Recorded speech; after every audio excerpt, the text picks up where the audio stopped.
confundir com o High Hitler. Quem tem minha cor é ladrão, quem tem a cor de Eric Clapton é kleptomaníaca.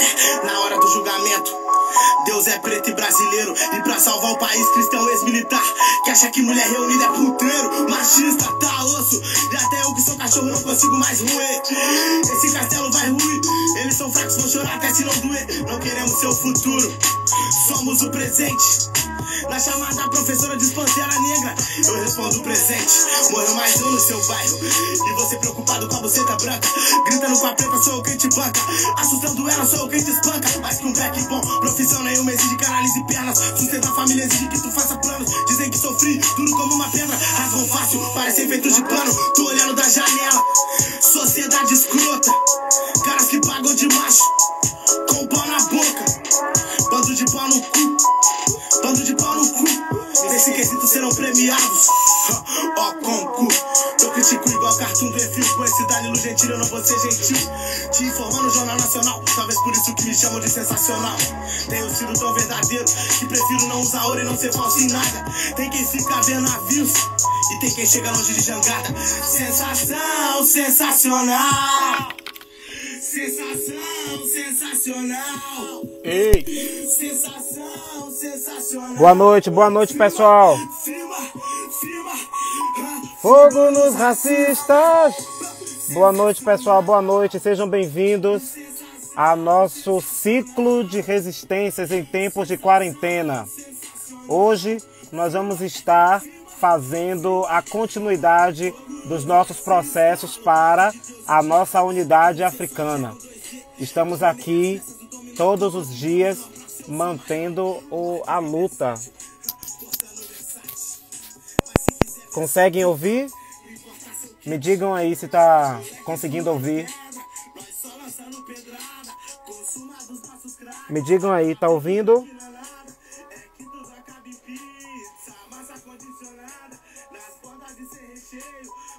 E aí, gente, conseguem ouvir?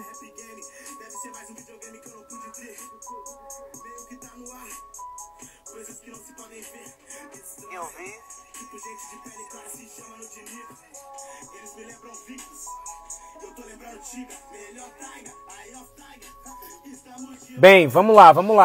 Tá dando para ouvir então, né? Ok.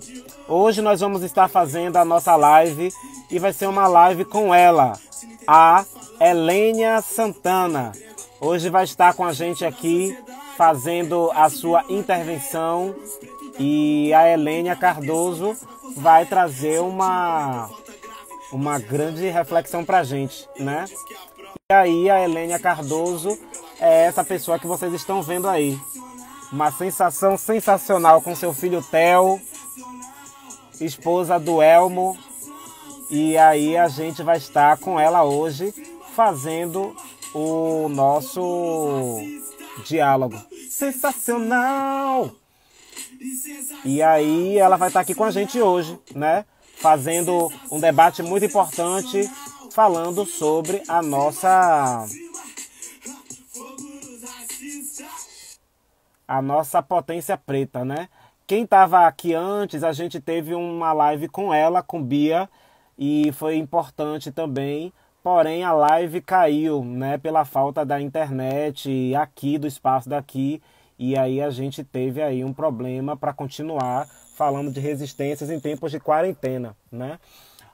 Você pode nos ajudar a divulgar essa live, tem um aviãozinho aí que vocês podem usar, que é esse aí, e aí vocês podem nos ajudar a divulgar essa live. Você tira o print durante e aí vocês podem fazer a ajuda para divulgar essa live, né? Antes de a gente continuar, eu queria que a gente falasse uma coisa muito importante antes, né? Esses minutos iniciais é para que eu possa ir falando enquanto as pessoas vão aí entrando. E aí eu gostaria de falar com vocês uma informação muito importante. O Black Lives Matter. Eu vou tirar os comentários, mas antes de eu tirar, eu gostaria que vocês me dissessem. Estão ouvindo? Tá dando para ouvir direito tudo que tá falando? Dá um sinal aí. Enquanto vocês estão dando um sinal, eu estou esperando, né? Estou falando aqui com algumas pessoas que estão aqui presentes. Legal que vocês estão entrando, bacana. Quero saber, tá dando para escutar? Bem, Alves.dl, e aí, tá conseguindo escutar? Porque aí eu tenho umas coisinhas para falar para vocês antes, mas aí eu queria saber se vocês conseguem escutar ou não aqui a nossa live, né? Consegue escutar? Bem, a palavra Black Lives Matter tá tendo aí por várias pessoas ao redor do Brasil, né? Uma tradução que é Vidas Negras Importam. Aqui durante as nossas lives a gente tem sempre falado, né, que é muito importante a gente não continuar mantendo a palavra negra como se fosse uma palavra que nos exaltasse, uma palavra que nos fortalecesse. E aí, uma coisa que é muito importante de a gente fazer é dar uma olhada na morfologia, no significado através do dicionário. O que é que o dicionário fala a respeito da palavra negro? Aqui no dicionário pribera.org, vocês podem dar uma olhada no que é que significa. Massa. Helênia tá chegando ainda, viu? Vamos lá. Então, no dicionário ele fala o seguinte, que preto é escuro, sombrio, trigueiro, triste, infeliz, mofino, fúnebre. Esse é o significado da palavra negro no dicionário, né? Só que aí a gente ainda continua vendo, né? Cor, negrura, preto. E aí tem um outro dicionário também, que é o dicionário Michaelis, que é o mais conhecido, que ele fala: negro é quem tem a cor mais escura de todas, como o piche e o carvão, que se refere à pessoa de etnia negra, que não tem luz, completamente escuro e sombrio, que está encardido, preto, as chaminés ficaram negras com a fumaça. Continuando, o dicionário ainda diz que revela crueldade ou sordidez, perversos. Seus feitos negros assustaram toda a comunidade, que absorve a luz, a cor do piche do carvão, de etnia negra. Ainda ali embaixo está falando o quarto. Pessoa que trabalha muito. Há um ano trabalha feito um negro. Ou seja, olhe o que está atrelado à palavra negro, né? Desde as épocas da invasão do nosso país, a gente tem essa palavra aí como se fosse a identificação dos escravos. Então essa palavra identifica os escravos, né?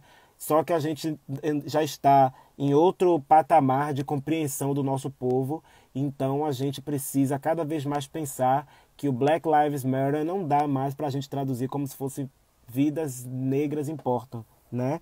E aí a gente tem aí a compreensão em que vidas pretas importam. É muito importante a gente pensar nessa forma. A palavra, ela diz muito, né, a respeito disso. A palavra negra, ela está inclusive atrelada a coisa que é ruim. O seu passado é negro, buraco negro, futuro negro, mercado negro, câmbio negro, sabe?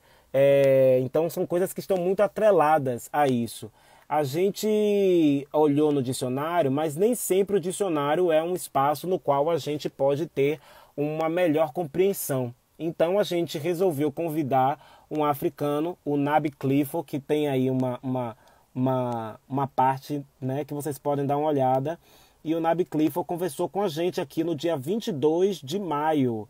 Vocês podem olhar lá, né? E ele participou aqui da nossa live, né? E com isso a gente tem aí uma possibilidade de compreender ainda mais o nosso povo, né? Então a gente tá todos os dias aí fazendo lives para que a gente possa ter essa compreensão, beleza? Bem, com isso a gente segue com o nosso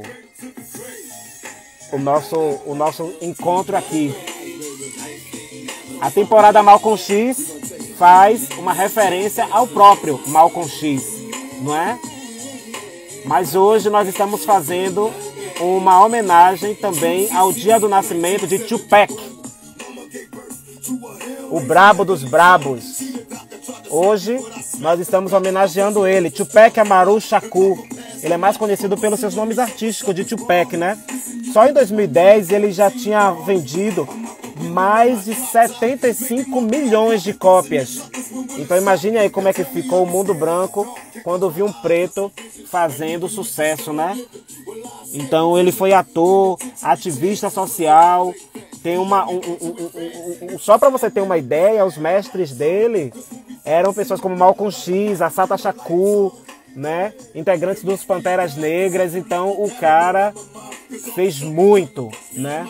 Muito, muito, muito na compreensão do que a gente tem hoje enquanto povo preto, né? Muito bom a gente ter a lembrança dele hoje. Então deixo aí para vocês a nossa homenagem a Tupac. Hoje também está sendo feita essa homenagem para ele, né? É muito importante a gente também pensar nisso. Hoje também nós estamos homenageando com o som de Tupac, ele. Ele é o Paulo Bittencourt. Paulo Bittencourt, infelizmente, nos deixou, né? Morreu recentemente, no dia 13. E aí ele morreu vítima do Covid-19, né? No Covid-19 ele teve um falecimento, foi vítima da pandemia. Infelizmente tem trazido a tristeza ao mundo. E nesse momento de dor a gente percebe que ele também foi ceifado. Então fica aqui para Paulo Bittencourt a nossa homenagem, que é o mínimo que a gente podia fazer, né? Descansa em paz, Paulo. Paulo Bittencourt. Bem, hoje nós vamos ter ela, Helênia Cardoso, fazendo um debate importantíssimo com a gente. Para quem não viu Helênia ainda, Helênia é essa grande mulher que vocês estão vendo agora. Olha ela e o seu filho Theo. Esse é um vídeo que é parte de um trabalho que a gente fez. E foi lindo, vocês podem dar uma conferida no nosso IGTV, no qual a Helênia está lá. Vamos receber a Helênia então, para que a gente possa ter esse encontro com ela maravilhoso aqui, né, na nossa temporada Malcolm X. Vamos receber, mas para quem eu não vi ainda, eu digo boa noite, boa noite, boa noite. Vamos receber a Helênia Cardoso, depois de a gente ter feito essa abertura aí, né? Vamos ver se ela está online, se ela pode estar atendendo. Enquanto isso, vamos ouvir um pouco mais de Tupac. Boa noite! Gente, boa noite! David Gonçalves. E aí? Tudo bom, meu amor? Tudo. Tá Como conseguindo ouvir tudo direitinho aí? Tá tudo direitinho. Que bom, Menino, que bom. que honra poder fazer essa live no dia de nascimento de Tupac. Cheguei a pegar um pouquinho, né, ainda adolescente, Olha, a carreira dele, né? Ainda não conhecia muito bem o movimento hip hop, mas é uma figura grandiosa, né? Eu acho ele um homem muito bonito, né? Ele é muito bonito, um homem muito bonito, e tem uma teoria da conspiração que dizem que ele tá em Cuba, né? Não sei se você já ouviu falar nisso. eu ouvi, Mas eu dizem que é a ouvi, teoria da ouvi. conspiração, né? Dizem Mas que ele vira tá um vivo. daqueles mitos, né? É. Vivo. Dizem que ele tá Imagine se vivo. Tupac estivesse vivo, o que é que ele não estaria fazendo hoje em dia, hein? Eu não sei, né? Dizem que ele tá vivo e escondido, né? Então, eu ouvi muitas histórias, muitas histórias. Tem um documentário, inclusive, na internet que fala sobre isso, né? E aí, Helene, a gente tá aqui hoje... A gente está aqui hoje para podermos falar sobre esse tema, né? Empreendedorismo. A gente vai trazer algumas reflexões, né? Algumas coisas do que você pensa, do que eu penso, e a gente junta, e aí depois a gente junta com as perguntas do público também, e aí a gente faz a reflexão que a gente puder fazer hoje, tá certo? Tá certo. De antemão, gostaria de Pronto. agradecer pela sua presença, o seu esforço, assim como outras pessoas têm feito um esforço para, nesse momento de quarentena, a gente parar, se ouvir. Está sendo muito importante, né, nesse ciclo de lives, né? Você tem assistido aí nossa temporada e tá vendo que muita gente está falando muita coisa. Para mim está sendo enriquecedor, porque é um momento também que a gente, né, para e ouve os nossos, as nossas, e isso é muito forte, né? E aí você está fazendo parte dessa fortaleza, tanto para o Dandara Guzmão, como para mim, como para todos que ouvem aqui. Seja bem-vinda e obrigado. Eu que agradeço muito o convite, me sinto muito honrada de estar aqui, porque eu particularmente acompanho e vibro a cada movimento de vocês sabem disso.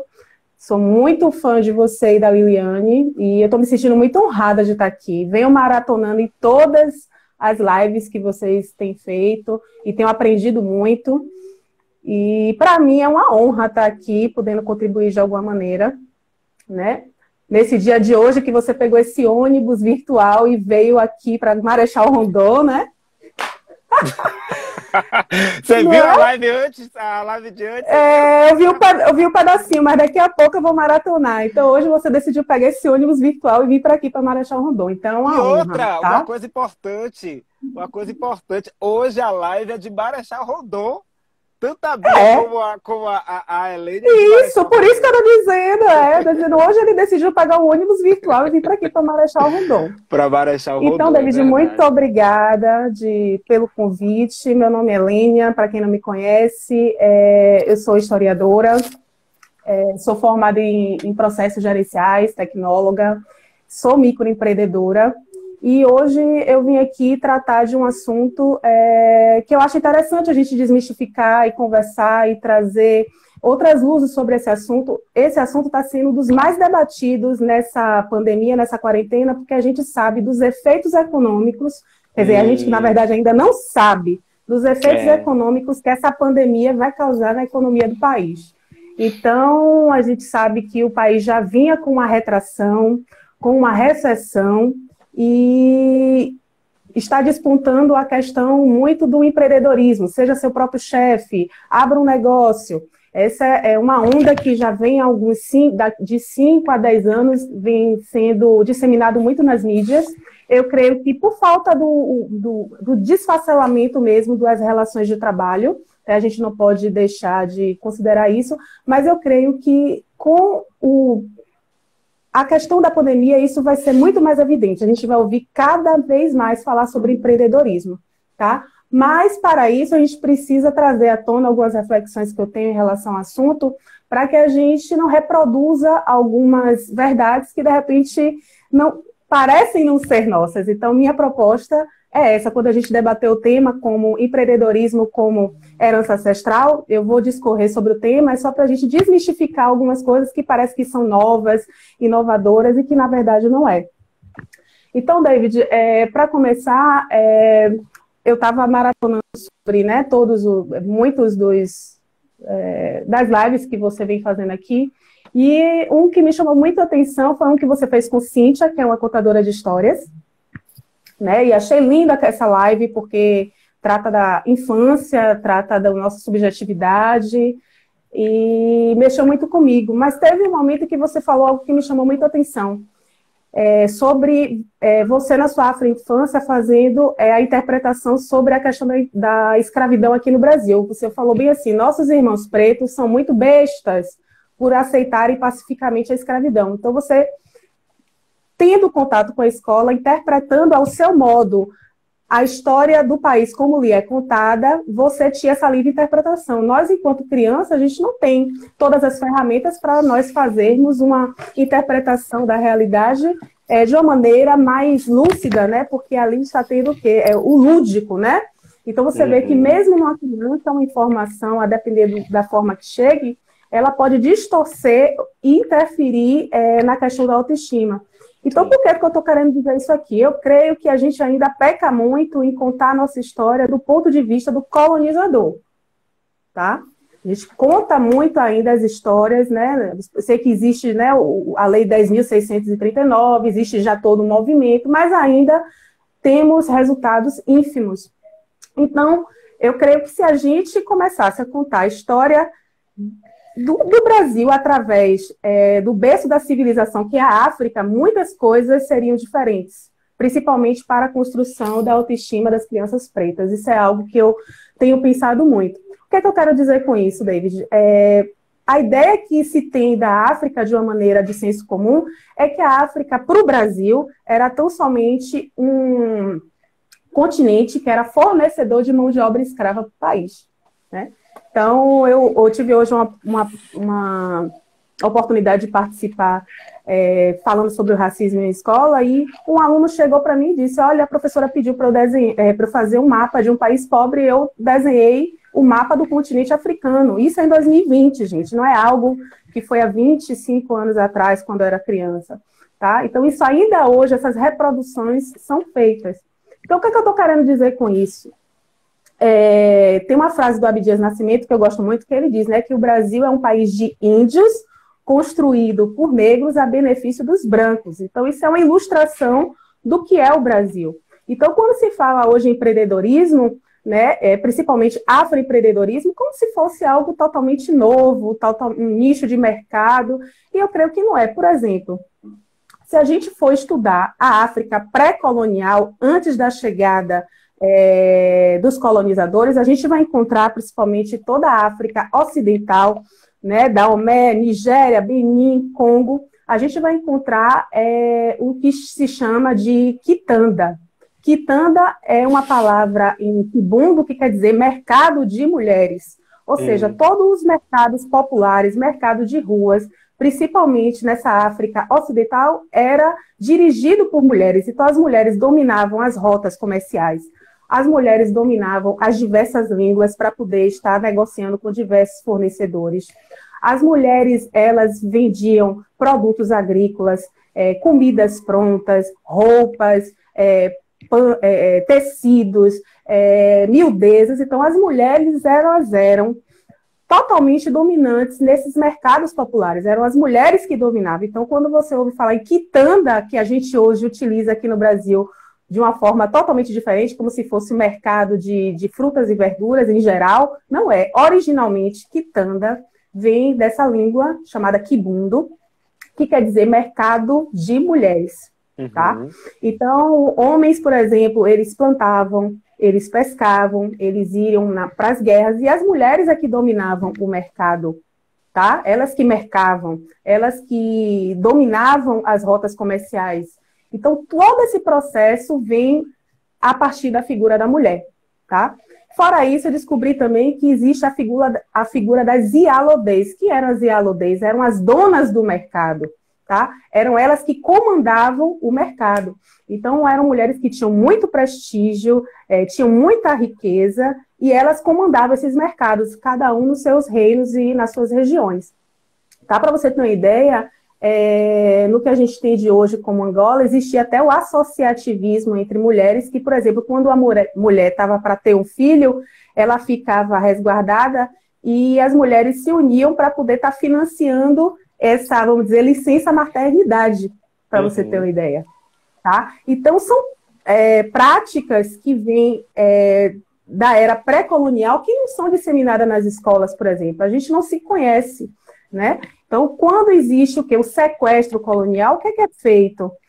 Se capturam, né, essa mão de obra escravizada, negra, de diversas etnias, se mistura essas pessoas para que elas não possam se unir, se trocar, e se faz essa travessia, que foi até o tema que vocês, né, da faixa azul, né, faz essa travessia do Atlântico. Algo que eu acho que seria muito interessante se os professores pudessem fazer, por exemplo, é tentar fazer um exercício e dizer assim, gente, vamos se imaginar nesses navios tumbeiros que eu não consigo nem imaginar, né? A tortura que foi essa viagem de mais de 2 meses, né? Quantos dos nossos ali se perderam, quantos antepassados, quantos corpos foram lançados ao mar, né? Até doenças que nós trazemos até hoje, doenças que nós trazemos até hoje, como a pressão alta, foram desencadeados aí que estão no nosso DNA até o dia de hoje. Por exemplo, existem rotas de tubarões nos mares que eles, de tanto receber esses corpos, eles vão até hoje em alguns locais específicos do Oceano Atlântico, esperando que esses corpos sejam jogados. Quer dizer, isso também está no DNA dos tubarões, para você ter uma ideia. Então, a gente muda todo um ecossistema com um crime desse, tá? Então, quando esses povos escravizados chegam aqui no Brasil, né, essas mulheres, assim, como eu te disse, eu fiz história, tem um livro da professora Cecília Soares, que ela fez o mestrado dela e se transformou num livro chamado Mulher Negra na Bahia. Ela vai falar das mulheres ganhadeiras, das escravas de ganho e das negras libertas que vão utilizar suas competências e habilidades para produzir riqueza. O que isso quer dizer? Se ela ainda fosse escrava, ela iria, por exemplo, vender os seus quitutes ou vender produtos agrícolas, produtos de menor porte, para poder estar, no caso, elas vendiam em grande parte do que era produzido, o que elas conseguiam adquirir em dinheiro, pagavam ao senhor. Elas tinham, né, um acordo. Sim. E as escravas, e muitas dessas mulheres, elas tiveram oportunidade com essas práticas de poder o quê? Adquirir as suas cartas de alforria, não só suas, mas como também dos seus filhos, tá? Então você imagine mulheres que viviam para cima e para baixo nessa cidade, né, com toda a forma de opressão, perseguição, porque existia, mas ainda assim, a partir do momento em que elas têm essa liberdade de estar transitando por essa cidade, elas tinham a oportunidade de estar fazendo as suas associações, trocando com outros negros, africanos ou não, tá? Por exemplo, eu descobri que no Levante dos Malês, quem alimentou, né, os participantes dos levantes foram as mulheres ganhadeiras, tá? Que iam lá e participaram de uma forma, levando recado. Então, quando você diz assim que afroempreendedorismo é algo totalmente novo, pelo amor de Deus, então assim, é uma prática ancestral que nós já trouxemos, nós não adquirimos aqui.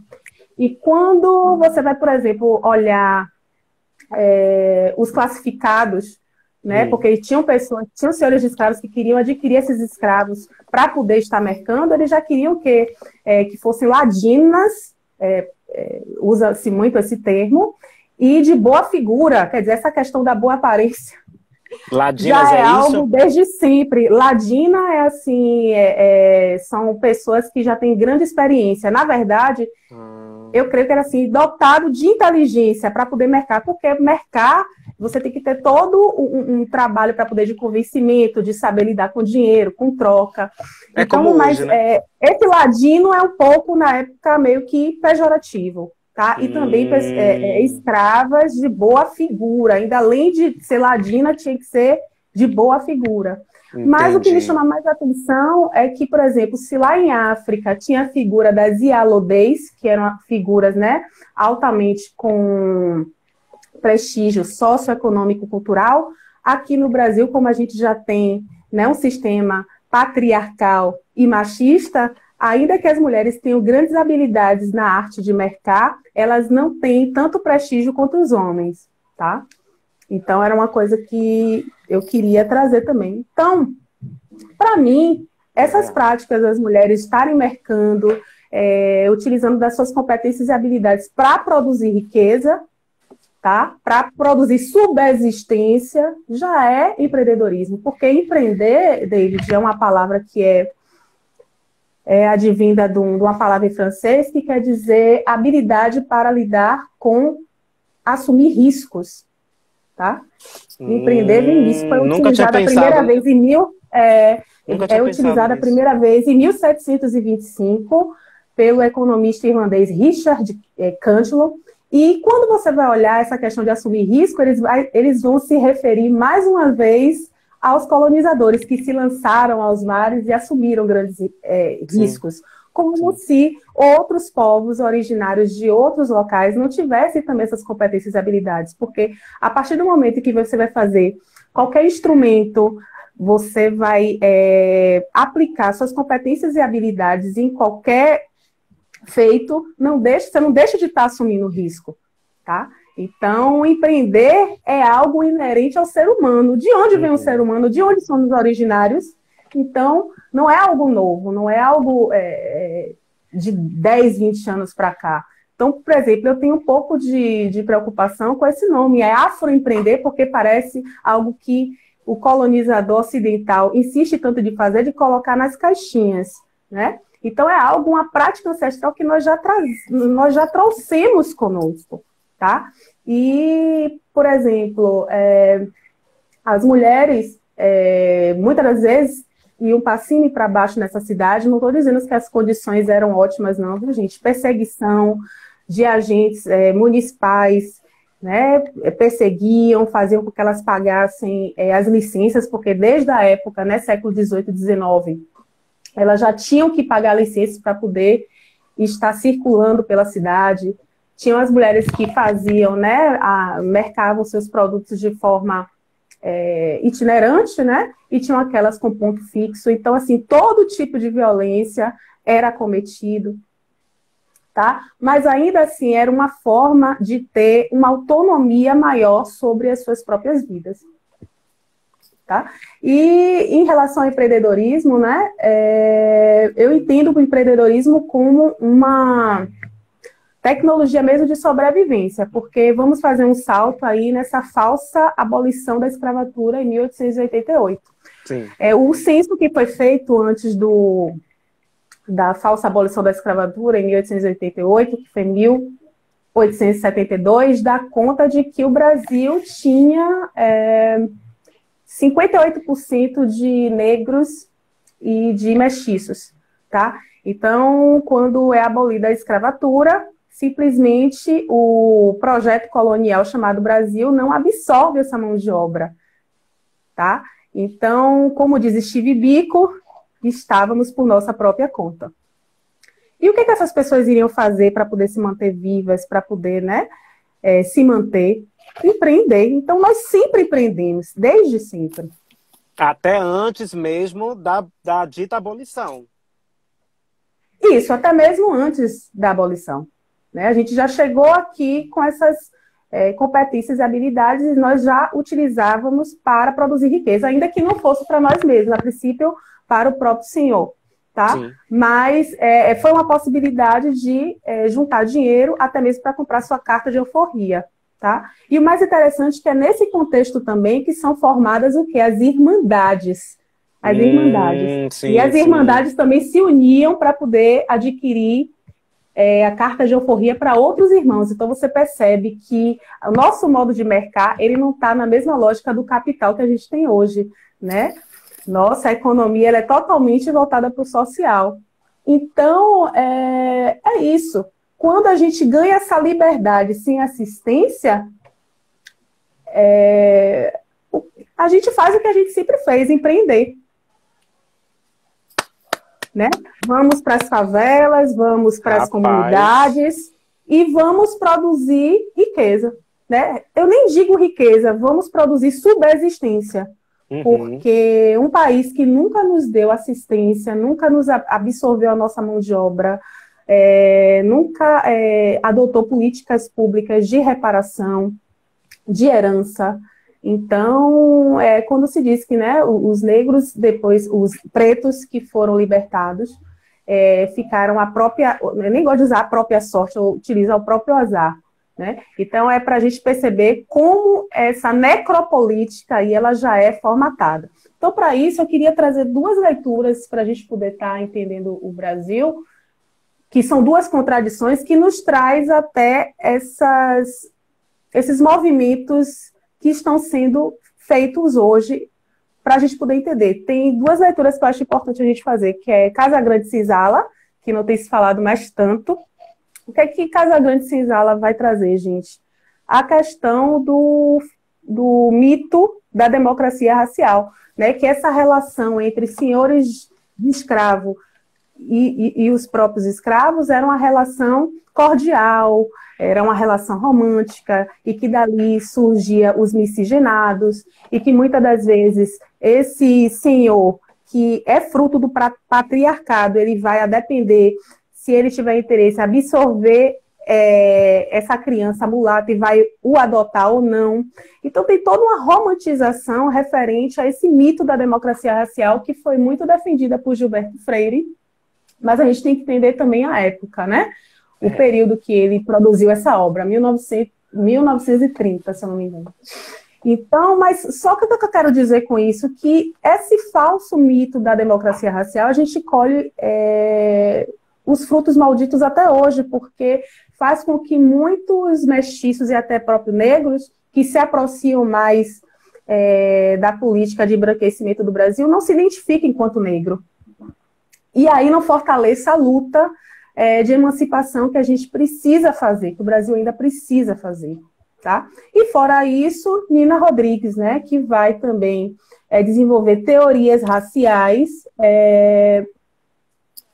afirmando que os negros, os pretos, eram naturalmente mais propensos para práticas de violência, alcoolismo, doenças psicossomáticas, para a lascívia e etc. Então, para mim, são duas contradições. Ao mesmo tempo que existe uma literatura, uma obra que vai enaltecer a figura desse mestiço, dessa mistura de raças, a gente vai ter uma outra proposta que vai tão somente criminalizar o negro e vai dizer que o grande desastre do Brasil foi justamente ter adquirido essa mão de obra escrava. Então, são dois pesos e duas medidas que vão influenciar totalmente na construção da identidade brasileira, que eu vejo essa grande contradição hoje.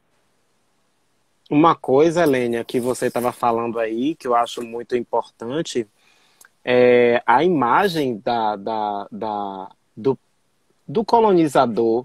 Quando se fala em empreendedorismo, a gente realmente não tem esse pensamento do nosso povo que sempre empreendeu, que sempre mercou, que sempre arriscou, que sempre teve riscos para poder empreender, né? Fala de empreendedorismo, a gente pensa logo no colonizador e nos derivados desse colonizador. A gente realmente não pensa no nosso povo. E quando você traz essa historicidade, você vai destrinchando para todos nós que estamos aqui ouvindo como isso foi sendo apropriado, roubado. Tudo roubam da gente, tudo. A gente criou o mundo para que eles, os colonizadores, tomassem, né? E é tanto que nas nossas comunidades periféricas, quem é o dono do imóvel que a gente aluga? Quem é o dono do armazém que a gente compra o pão, que a gente compra o sal, o arroz, né? E quem é que sempre faz a negociação para que esse branco tenha o seu comércio, entendeu? A gente sempre está nesses espaços, mas quem leva é sempre eles. É como você também tinha colocado que as mulheres de ganho, foi essa a palavra que você falou? Isso, as ganhadeiras. As ganhadeiras, elas faziam toda a articulação, mas elas não tinham o protagonismo, né, da articulação. Isso, o prestígio. Porque lá em África, né, tinha a figura da Iyalode, que também era uma mulher que comandava essas mulheres. Então, essas mulheres tinham maior prestígio, respeito, influência política em suas sociedades por mercar, porque os preços dos produtos, tudo era determinado por elas. Então, elas tinham uma influência muito grande. Inclusive, David, eu descobri recentemente um documentário na Netflix, que aparentemente não tem nada a ver, mas eu me debati com essa questão da Iyalode e dos mercados populares que acontecem até o dia de hoje, também é dominado por mulheres. Eu descobri na Netflix um documentário chamado Amor e Sexo pelo Mundo, onde ela vai, né? É um documentário, em vários países, você falou, documentário? É um documentário com 5 capítulos. E o capítulo que nos interessa aqui para escurecer as ideias é o 5º capítulo, que se chama Accra, que é a capital de Gana. 5º capítulo. Em Gana, isso, o 5º capítulo. Em Gana, e você vai encontrar lá, além de toda a construção, você vai ver o desfacelamento da cultura original, porque existe uma grande influência hoje de várias igrejas evangélicas e neopentecostais que estão desfacelando a cultura local, né, descaracterizando. Essa é uma das situações. Mas você vê também ainda a presença dessa Iyalode no mercado de rua, mercado dominado por mulheres, e que ainda que ela tenha grande influência, vamos dizer assim, na sua vida profissional, em casa elas ainda são submetidas ao machismo, ao patriarcalismo. É uma contradição, mas é muito interessante. E o documentário ele é atual, então, assim, gente, é uma prática que ainda existe nos dias de hoje, como aqui no Brasil, né? Às vezes mulheres, né, ganham várias frentes, várias esferas da vida socioeconômica, e às vezes estão ainda submetidas a algumas lógicas mesmo do machismo, do patriarcado. Sim. Então, para ilustrar um pouco essa questão do domínio das mulheres no mercado popular africano, eu sugiro que vocês vejam esse documentário, especificamente esse capítulo. Muito Amor bom, e muito Sexo. interessante. Amor e Sexo pelo Amor Mundo, e Sexo quinto pelo capítulo. Mundo, quinto capítulo, que se chama Acra. Massa, eu vou ver se eu consigo. Muito bom. Massa. Muito bom. É muito bom a gente estar destrinchando, né, esse tema, porque na verdade a gente realmente é treinada e treinado todos os dias a não pensar dessa forma, né? Como você veio desde lá da infância, trazendo reflexões a respeito de como é que a gente vai tendo a descaracterização, né? É Sim, muito importante isso. sim.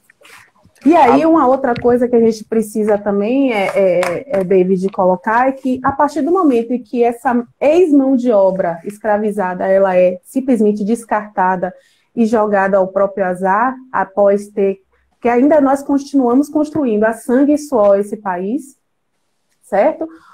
Os imigrantes italianos, eles são financiados, inclusive, pelo governo para vir para cá. Então, eles já tinham passagem, estadia, tudo financiado pelo governo, também com esse ideal do embranquecimento, não só Sim. como a substituição de mão de obra, mas existia um projeto de embranquecimento do Brasil.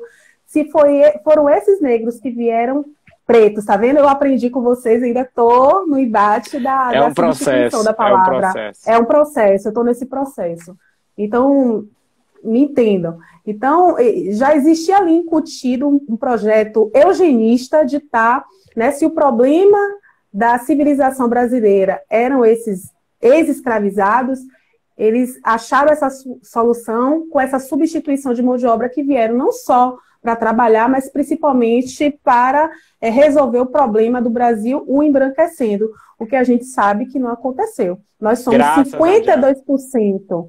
Nós somos 52% desse país, porém, os dados atuais dizem, David, que somos 52% aqui no Brasil, porém, somos 53% de empreendedores, tá? E somos, deixa eu colocar aqui, 76% de desempregados. Tá? E ainda assim movimentamos 1,7 trilhões de reais por ano. Uma coisa, é verdade. Deixa eu ler aqui o que o Jeff colocou aqui.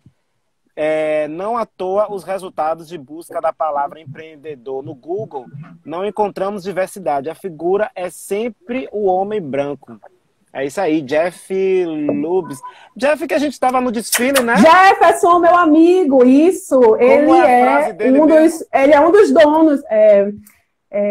O não eu já tenho, agora eu vou atrás da humilhação. Atrás da humilhação. Jefferson é um dos diretores do Mutamba Modas Afro. Bem-vindo, amigo Jeff. Querido. Bem-vindo. Dê uma olhada no perfil aí do Jeff, que ele vai te encaminhar para várias atividades. Tem uma loja virtual, inclusive. A gente um dia vai conversar também aqui, Jeff. Vamos conversar online para a gente ver como é que a gente pode se ver. Uma coisa que você estava falando aí, Helênia, me trouxe uma reflexão muito importante. Salvador é uma cidade desempregada, né? Mas assim, se tiver uma fila de emprego mesmo, a gente vai ver que ao redor dessa fila tem uma série de pessoas empreendendo, não é? Sim.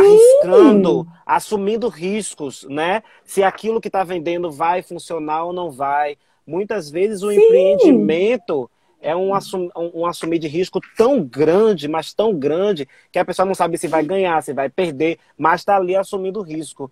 A gente chama de guia, colocar minha guia na rua. E isso eu estou falando do baixo, não sei se eu posso falar essa palavra, mas tem o alto e o baixo empreendedorismo, aquele que tem o alto e o médio. Não. Né? Aí esse é o que eu erro.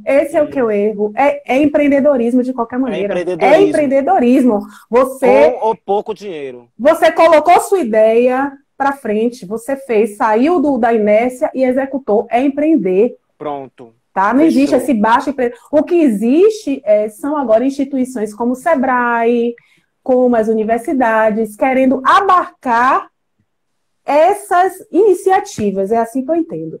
Entendeu? Então, assim, para eu empreender, eu tenho que ir no Sebrae. A gente faz essas associações, né? E se Mas não o que a for do gente Sebrae, precisa, David... você não foi bem instrumentalizado, se não foi do Sebrae. Tem que ir do Não, Sebrae. é isso. Eu não tô sendo contra o Sebrae, não, viu, gente? Eu só tô Não, fazendo aqui mas eu é que tô reflexões. sendo. Eu é que tô sendo. Eu é que tô Eu sendo. só tô aqui fazendo reflexões para a gente não deixar de valorizar o que é nosso, o que a gente Sim, já trouxe aqui para esse país, sim. construído a sangue e suor de pessoas pretas, tá? Uhum. E como o Jefferson trouxe, quando a gente vai digitar lá no buscador, a gente vê aquele homem branco que não nos representa e desmerece o que a gente já fez por esse país. É por isso que eu tô Quiçá falando por que esse sou mundo. contra. Por isso que eu tô falando que sou contra, porque na verdade o SESC, o sistema S, né, muitas Sim, vezes o sistema nega S é ótimo. nega a nossa existência, nega a nossa história, nega a nossa raiz Sim, ancestral, mesmo estando no nosso espaço, sabe? E nega sim. tudo isso. Isso é um problema gravíssimo. Tem uma pergunta que foi enviada nos stories, que teve uma caixinha lá de perguntas, e aí a Alves.dl colocou: como saber se tem o dom para empreender? Você vai descobrir fazendo. Uhum. Isso você vai descobrir fazendo. Eu costumo dizer assim, se você tem uma ideia de fazer um negócio, você, numa escala de uma semana, de 7 dias, você pensar nisso 6 vezes, no sétimo, faça. Não espere, não fique esperando. É justamente isso. Tá É vendo que isso. empreender tem a ver com correr risco? Muitas das vezes a gente tem medo, né? E fica na inércia, não inova, não vai lá, não arrisca. Então, Uhum. o arriscar está diretamente ligado ao empreender, que não quer dizer só um empreendimento, gente, para ganhar dinheiro. Ou seja, uma amizade nova é um empreendimento. Isso é a livre interpretação que eu faço. Um namorado novo pode ser empreendimento. Um emprego novo, você vai empregá-lo. Isso é energia para que uma situação dê certo. Então, a gente precisa ampliar esse olhar em relação ao empreender, né? Porque só fica parecendo assim, se eu pegar um dinheiro e investir, não. Eu acho que o próprio conceito da palavra de assumir riscos já amplia esse olhar, já me dá essa livre interpretação para o que eu Que eu quiser. concordo, viu? Eu concordo, Então, assim, você quer ver uma coisa? Você concordo. falou de empreender. Olha, eu tenho um pequeno negócio, né, lá em Piripiri. E lá em Piripiri é um bairro do subúrbio ferroviário de Salvador, tá? Hum. Então tem muita gente que está nas filas para poder sacar o auxílio emergencial. E uma iniciativa que o rapaz teve, infelizmente, me recorreu agora, eu não pesquisei antes, ele teve uma iniciativa de alugar as cadeiras, porque o tempo de espera é muito longo, e ele teve a iniciativa de pegar as cadeiras e alugar. A ideia chamou tanto a atenção da prefeitura, que parece que a prefeitura também já abarcou essa iniciativa dele, está dando incentivo a ele. Então, assim, é uma ideia aparentemente simples, mas que ele viu ali uma oportunidade, né? E tomou a iniciativa e fez. Não ficou pensando, será que ele foi lá e fez? Ô, Helênia, E a teve frase serventia. é muito bom esse exemplo que você está colocando, porque, na verdade, exemplifica, né, o empreendimento. A frase, então, poxa, foi muito... Poxa, gostei. Na verdade, gente, como a gente está atrelado, né, com essa questão de empreendimento tem a ver com dinheiro, só com dinheiro.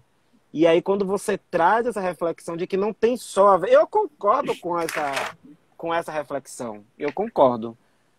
Tem a ver com Porque sua iniciativa. Tomou a iniciativa, está fazendo para dar iniciativa. certo, é um empreendimento. Não tem a ver só com o Isso. dinheiro, tem a ver com sua Isso. subsistência, não só financeira, né? Mas, Isso.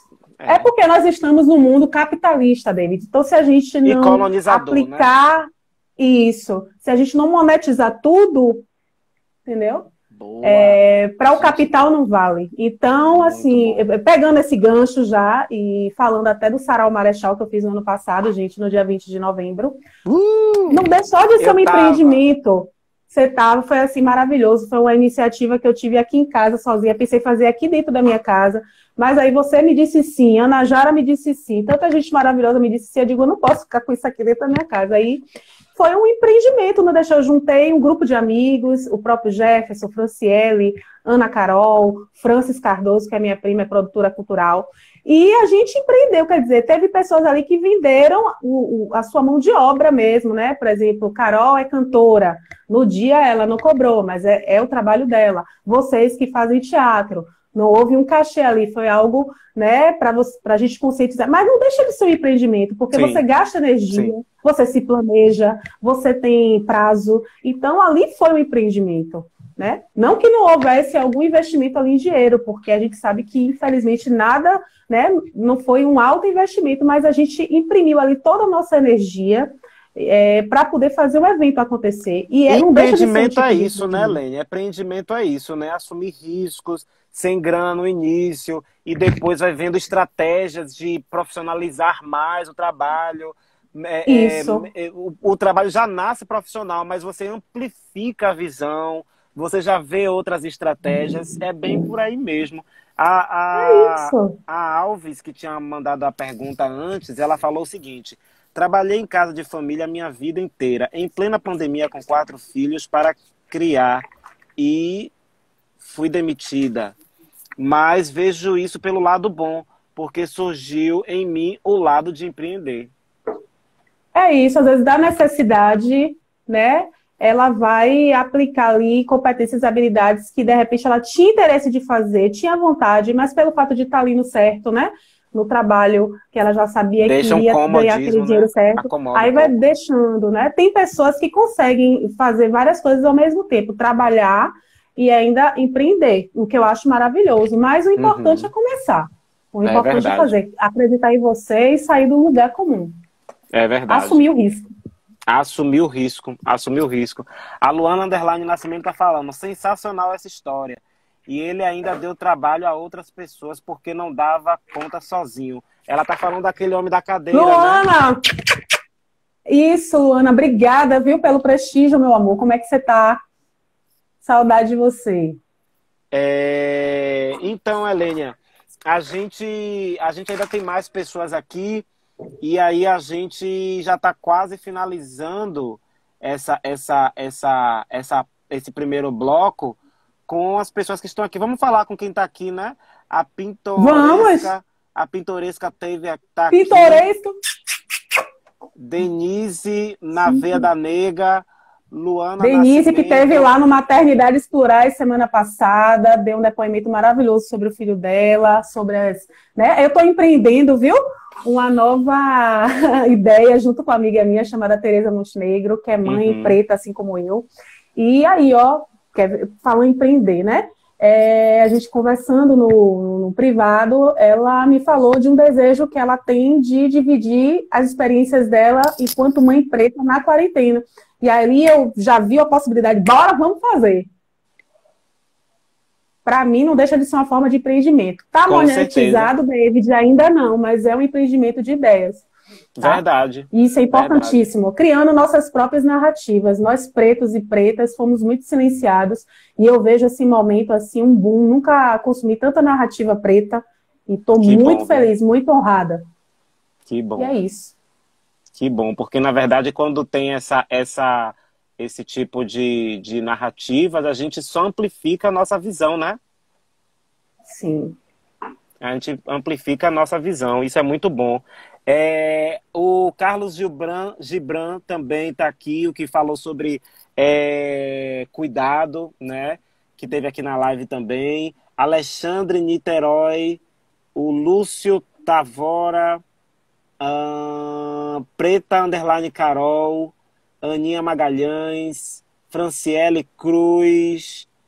Beijo, Fran. Fran também é uma das donas do Mutamba Modas Afro. Deixa eu fazer aqui um parêntese, gente, em relação ao ranço que eu tenho com o nome afroempreendedorismo, porque eu já expliquei aqui que nós 5 empreendemos. Mas, por exemplo, se você faz um produto ou um serviço que é voltado para a exaltação da cultura preta, eu entendo que isso é um afroempreendedorismo. Por exemplo, Eu tenho uma moça que cuida do meu cabelo e ela é especializada em cortes de cabelos crespos e cacheados. A tesoura que te penteia. Sigam ela. É minha vizinha aqui de Marechal Rondon também. Afroempreendedora. A tesoura que te penteia. Maravilhosa. A tesoura que te penteia. Esses brincos maravilhosos aqui que eu estou usando, da Fio Afro. Então, sigam também Nara Afro.